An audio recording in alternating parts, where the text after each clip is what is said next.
Panjang. Kenapa kok la dibaca panjang? Perhatikan media gambar di samping. Huruf ta itu termasuk salah satu huruf ikhfa hakiki.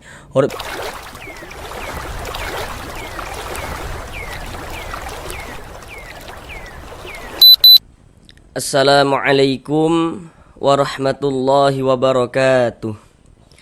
Apakah Bapak dan Ibu, saudara semuanya masih belum lancar di dalam membaca Al-Quran, kemudian masih belum memahami ilmu tajwid, atau merasa kesulitan di dalam memahami ilmu tajwid Al-Quran, merasa kesulitan di dalam belajar tajwid Al-Quran? Mari belajar mengaji Al-Quran bersama kami. Akan kami jelaskan tajwidnya dengan pelan-pelan, kemudian ditambah media gambar di dalam penjelasannya. Semoga dapat memudahkan Bapak dan Ibu saudara semuanya dalam belajar memahami ilmu tajwid Al-Quran, dan semoga dapat langsung bisa dipahami untuk penjelasan ilmu tajwid yang nantinya kami sampaikan. Karena dengan kita belajar ilmu tajwid dan kita memahaminya, kemudian kita bisa menerapkan dengan sendirinya ketika membaca Al-Quran, maka tentulah akan memperbaiki bacaan Al-Quran kita.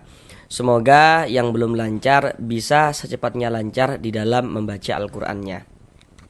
Selanjutnya kami senantiasa mendoakan semoga Bapak dan Ibu saudara semuanya senantiasa diberikan kesehatan oleh Allah Subhanahu wa taala. Semoga dipermudah segala urusan-urusannya, semoga dikabulkan segala doa-doanya, dan semoga senantiasa dilancarkan rezekinya oleh Allah Subhanahu wa taala.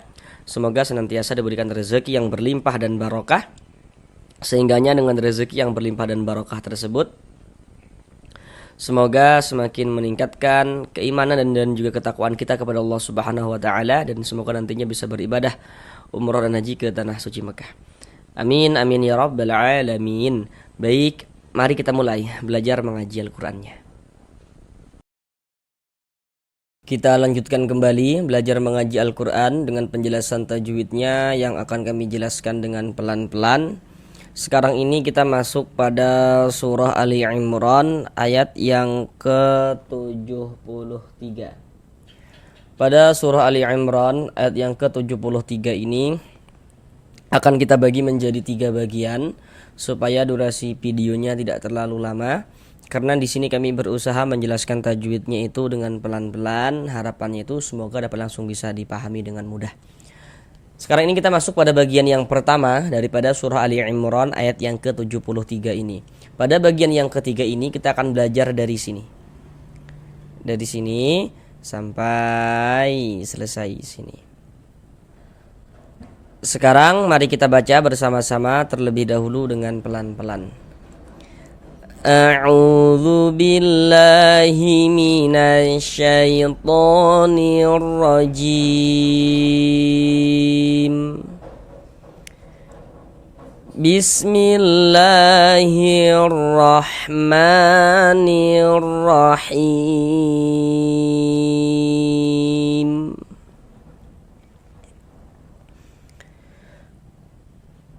Wala tu'minu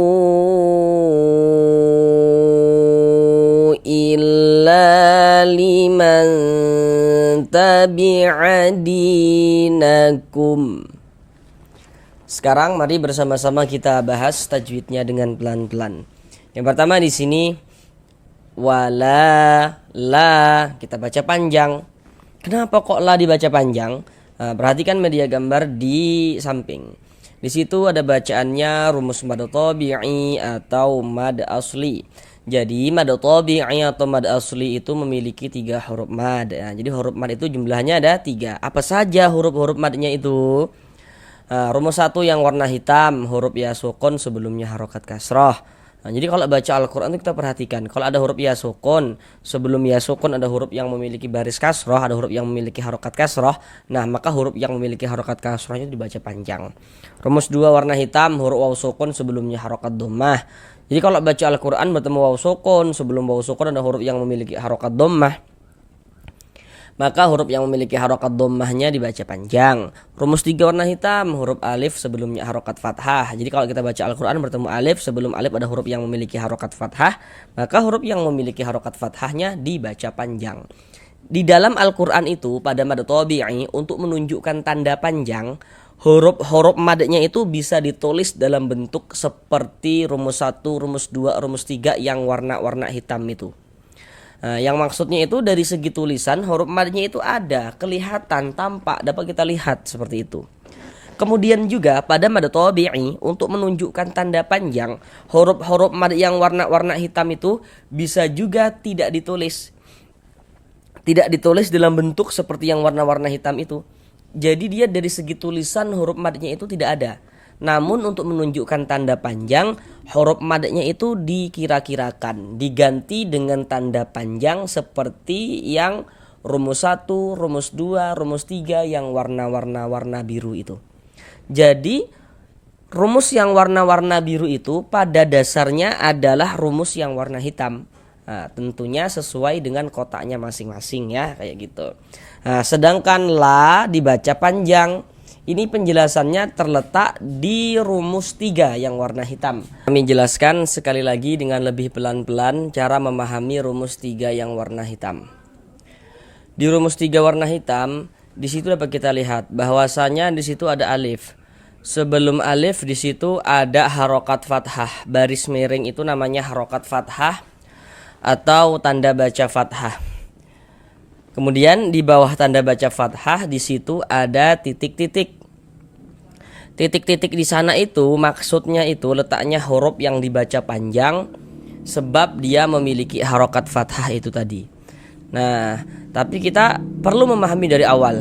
Dapat kita simpulkan rumus 3 warna hitam, yakni cara kita memahaminya, yakni kalau kita baca Al-Quran bertemu alif, sebelum alif ada huruf yang memiliki harokat fathah, maka huruf yang memiliki harokat fathahnya dibaca panjang. Contoh dalam bacaan seperti ini. Kenapa kok la dibaca panjang? Kita membaca Al-Quran nih, bertemu dengan huruf alif. Nah, ini huruf alif nih, yang disambung dengan huruf lam.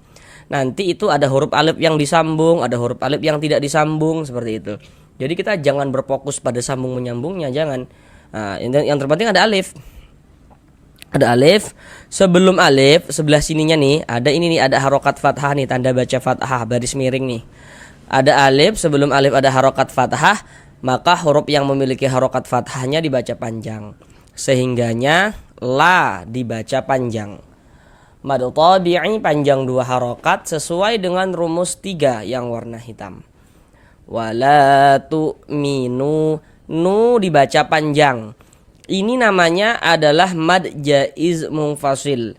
Namun pada awalnya itu namanya mad tabi'i, kemudian berubah menjadi mad jaiz munfasil karena ada sesuatu yang menyebabkan perubahan itu terjadi. Nah, sekarang yang perlu untuk kita ketahui terlebih dahulu, kenapa kok nu dibaca panjang? Nah, itu yang harus kita pahami dulu. Kenapa kok nu dibaca panjang? Apa tanda panjangnya nu itu apa? Seperti itu. Sekarang perhatikan rumus 2 yang warna hitam. Kami jelaskan kembali dengan lebih pelan-pelan cara memahami rumus 2 warna hitam. Di rumus 2 warna hitam di situ ada huruf waw sukun. Huruf waw sukun atau huruf waw mati, yaitu maksudnya sama saja. Huruf sukun atau huruf mati itu maksudnya sama saja. Ada huruf waw sukun, sebelum waw sukun di situ ada harokat dhammah kan, ada tanda baca dhammah. Di bawah tanda baca dhammah di situ ada titik-titik kan. Nah, titik-titik di sana itu maksudnya letaknya huruf yang dibaca panjang sebab dia memiliki harokat dhammah itu tadi. Tapi kita perlu memahaminya dari awal. Jadi dapatlah kita simpulkan bahwasanya rumus 2 warna hitam itu yakni kalau kita membaca Al-Quran bertemu waw sukun. Sebelum waw sukun ada huruf yang memiliki harokat dhammah, maka huruf yang memiliki harokat dhammahnya dibaca panjang. Seperti itu. Contoh dalam bacaan tuh seperti ini. Baca Al-Quran kita bertemu waw sukun, ada huruf waw, ada tanda sukun. Sebelum waw sukun sebelah sininya ada ini nih, ada harokat dhammah nih, ada tanda baca dhammah nih. Nah, maka huruf yang memiliki harokat dhammah dibaca panjang. Huruf yang memiliki tanda baca dhammah kan huruf nun, maka huruf nun dibaca panjang. Minu mad tabi'i sesuai dengan rumus 2 warna hitam. Kemudian mad tabi'inya bertemu dengan ini, dengan huruf hamzah, tapi dia di lain kata. Jadi dalam 2 kata yang berbeda atau di lain kalimat, maka dia berubah menjadi mad jaiz munfasil. Panjangnya mad jaiz munfasil itu dibaca dengan panjang 4 sampai dengan 5 harokat. Nah, jadi boleh 4 harokat, boleh 5 harokat. Namun ada juga yang membacanya dengan panjang 2 harokat. Begitu. Nah, mungkin nanti Bapak Ibu akan bertanya-tanya, loh kok ini huruf hamzah bukan ke ini huruf alif kayak gitu. Jadi bagi yang belum tahu, kalau ada huruf alif tapi huruf alifnya itu memiliki tanda baca. Nah, ini huruf alif ada tanda bacanya, maka huruf alif yang memiliki tanda baca itu bukan huruf alif tapi huruf hamzah. Ingat ya, huruf alif ada tanda bacanya, ada barisnya, ada harokatnya, maka itu huruf hamzah bukan huruf alif kayak gitu. Karena kalau dia huruf alif tidak memiliki harokat, tidak ada tanda bacanya kalau huruf alif seperti itu. Kita panjangkan, wala tu'minu illa. La dibaca panjang. Nah, kembali lagi ke rumus 3 yang warna hitam. Samalah penjelasannya, kenapa kok la dibaca panjang, sama kenapa kok la dibaca panjang. Karena di sini ada alif. Sebelum alif sebelah sininya ada ini nih, ada harokat fathah. Nah, maka huruf yang memiliki harokat fathahnya dibaca panjang. Asalnya la dibaca panjang. Mad tabi'i panjangnya 2 harokat.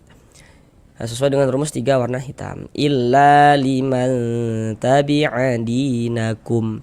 Non sukun, ada huruf non tanda sukun tuh seperti ini, setelahnya huruf ta. Nah, perhatikan media gambar di samping. Di situ ada bacaannya non sukun. Bismillah. Alhamdulillah. Ada bacaannya nun sukun, kemudian juga ada bacaannya tanda baca tanwin. Tanda baca tanwin di situ dapat kita lihat bahwasanya memiliki 3 bentuk tanda baca. Nomor 1 baris 2 di atas huruf itu namanya fathatain. Nomor 2 baris 2 letaknya di bawah huruf namanya kasrotain, dan yang nomor 3 itu namanya dhammatain.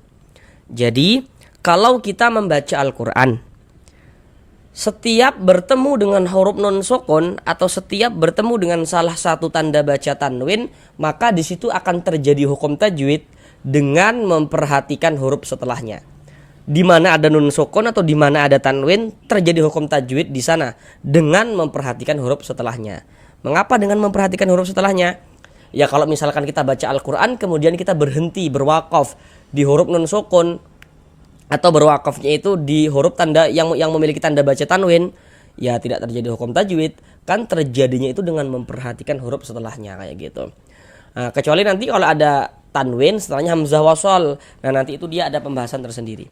Nah, contoh kayak gini, kita baca Al-Qur'an nih, bertemu nun sukun di sini. Oh, di sini ada nun sukun, terjadi hukum tajwid dengan memperhatikan huruf setelahnya. Nun sukun setelahnya huruf ta. Huruf ta inilah yang harus kita ketahui, yang harus kita cari.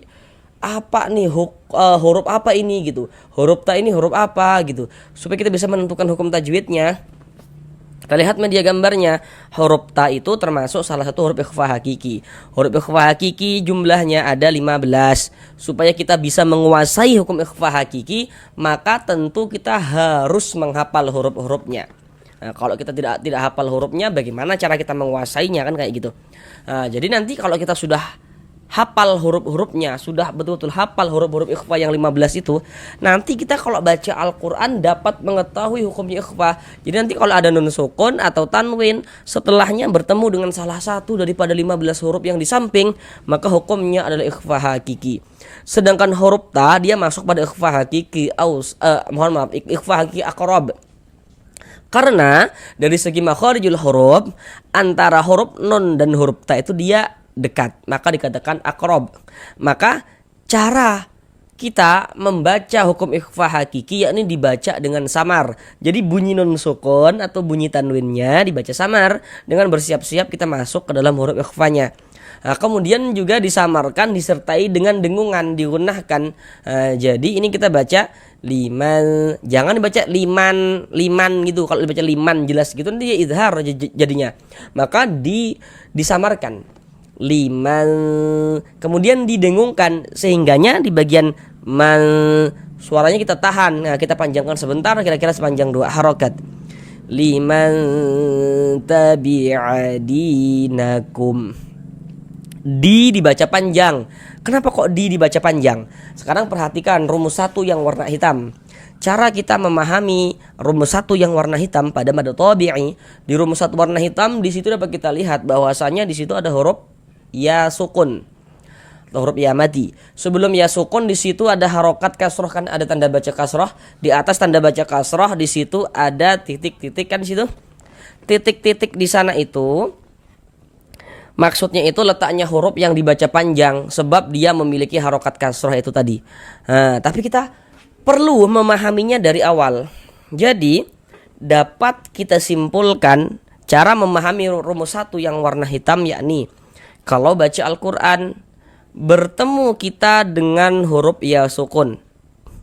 Sebelum ya sukun ada huruf yang memiliki harokat kasroh, maka huruf yang memiliki harokat kasrohnya dibaca panjang.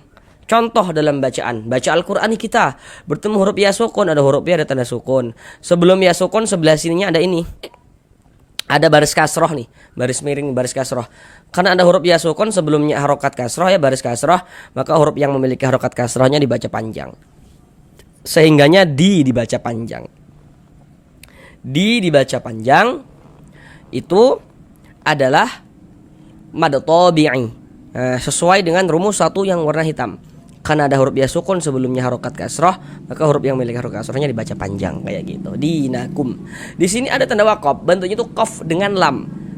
Ini namanya adalah al-waqfu aula. Jadi maksudnya itu berwakaf lebih utama. Jadi kalau menemukan tanda wakaf seperti ini, maka yang lebih utamanya itu kita wakafkan dulu. Jadi diwakafkan itu dia lebih utama. Jadi kita berhenti dulu, ambil napas, baru lanjutkan lagi bacanya. Itu lebih utama kalau misalkan menemukan tanda wakaf yang bentuknya itu qaf dengan lam seperti ini. Sekarang mari kita ulang bersama-sama sekali lagi dari awal. Wala tu'minu illa liman tabi'a dinakum. Sampai di sini belajar mengajar Al-Qur'annya. Sampai bertemu di pembelajaran yang berikutnya. Assalamualaikum warahmatullahi wabarakatuh.